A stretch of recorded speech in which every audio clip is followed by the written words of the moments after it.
Okay. So, full disclosure, if you're vulnerable, if you're a person who gets emotional very easily, do not listen to this next part. It is quite gruesome, as gruesome as Auschwitz-Birkenau was. So, what they did in during the right before World War II, Mr. Skinner, I believe it was before World War II, Mr. Skinner, who is a psychologist and a doctor, took babies and they put them in boxes, and they would be deprived of human touch, human voice, and they were fed every few hours, and they were changed so they had their biological needs met. Within 6 months, all children were dead. We are humans that our brains are designed for connection. We are designed to be with other humans. Our brains, we have found, link brain waves and brain activity with people that are in the room. We have something called mirror neurons, which allow us to feel feelings of other people and program our brains. That's why your environment is so important in your life. Depriving that creates basically atrophy of the brain. The brain starts to shrink and stops function properly. And it's a straight way for depression. You cannot heal the brain without a human connection. Oh, that's powerful. That's amazing. Yeah, I heard before. You cannot recover alone. I think they say that in AA. That's an AA thing. Alcoholics Yeah. Anonymous, right? You Yeah. cannot recover. They don't go too much into explanations, like the beautiful explanation that you did is that you explained. But yeah, but yeah, it makes sense. We're social creatures. Yeah. And everything you are is based on other people you've observed until you choose to change what you saw. So there's a really cool experiment with moms and toddlers, where they took moms and they told them when the child falls, pretend like nothing happened, smile, joke around, and keep moving. So the kid would fall and would automatically look at the mom and wait for the reaction. When moms would smile, go, "Oh, yeah, you fell. Oh my God, this is so cool. Come on, let's go. Let's keep moving," and had a huge smile and joyful voice, and the energy was positive, the kid would go, smile, and move on. Now, the other group of moms was instructed, and it was done on hundreds of kids, was instructed to go into a panic mode with big eyes, high pitched voice, speed up their heartbeat, right, with breathing, and go, oh my God, you fell, you're me, are you okay? Are you going to be okay? And over exaggerate. In Hmm. every case, those kids would read the expression, go into, the sad face and start crying because the signal to the brain was, this is dangerous, I'm going to get hurt. And at that time, those are the only signals we're learning. So, how moms and dads in your environments reacts in different situations teaches your brain, and they didn't know that when they were raising us, teaches your brain how to react in different situations. And it creates a brain pattern, which is a neural pathway that then, when a similar situation shows up, it triggers that neural pathway to react in a certain way. And those kids didn't know. We as babies, as toddlers, don't know how to react to things. The environment, the people we trust and we're connected to teach us what is the proper reaction. Yeah. So again, We're little who you are, sponges. yeah, has nothing to do with who you want to be unless you change those. Because it was literally done by your brain. That's how it develops. Would you say that with every generation, every human generation, with the passage of years and decades, we as a humanity, as we learn more about all of those things, all what causes trauma, how to prevent trauma, ADHD, how to live a better lifestyle, going to bed on time, sleep more, smoke less, all those things.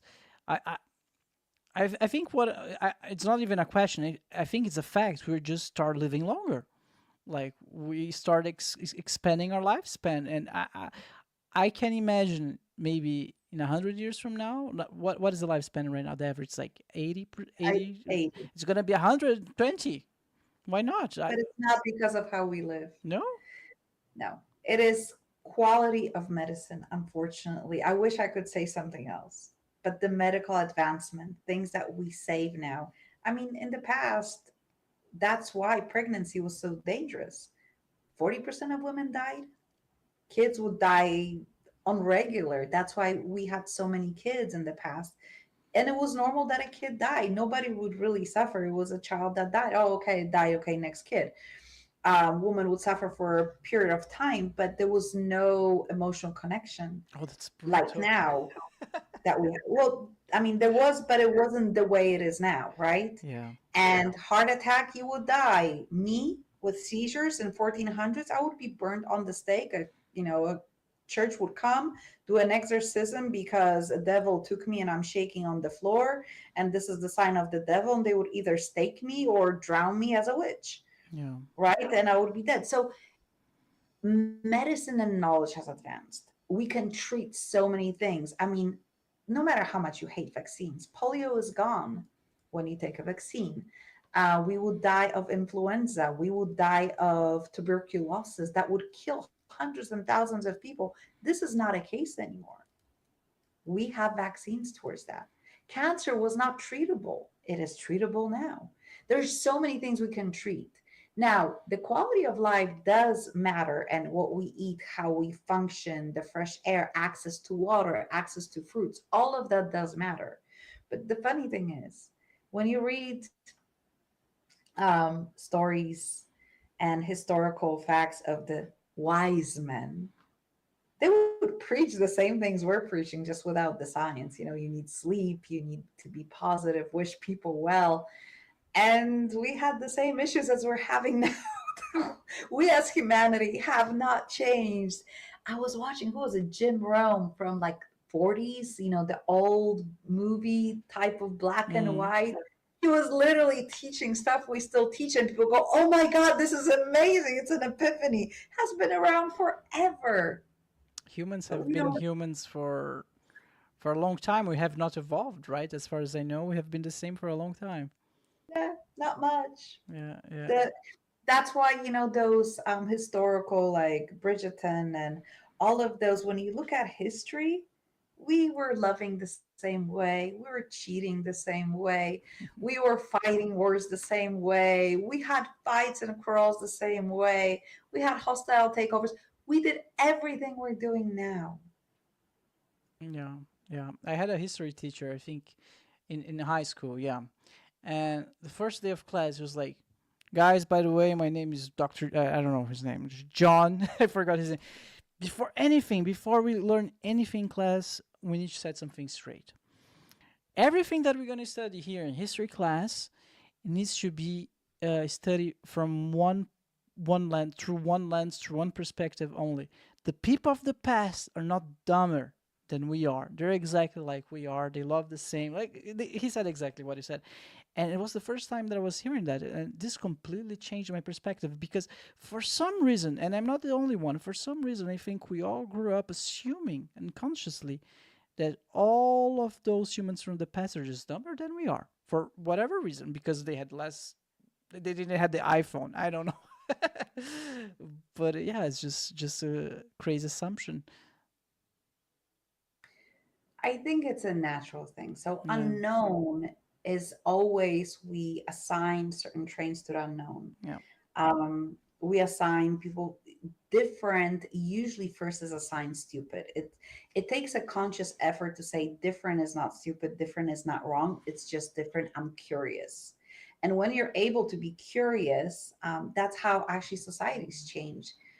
It's quite fascinating when I listened to a story from my friend from Emirates when he was telling how the culture was changed by one of the kings who decided to take all the young people between age of, I believe, 14 and 25, and everybody mandatory was to spend 3 years abroad in a different country that is not a Muslim country. So what happened, those people went and saw a different lifestyle, and at the beginning there was an opposition. Our way is the only right way. But when your brain sees proof, and that's neuroscience, it goes, okay, Nobody's killing anybody. The world is not collapsing, and they're still good people. Okay, so maybe there's something in it. And it switches into exploring, right? And those young people for 3 years would study abroad and bring different customs and ways of doing things.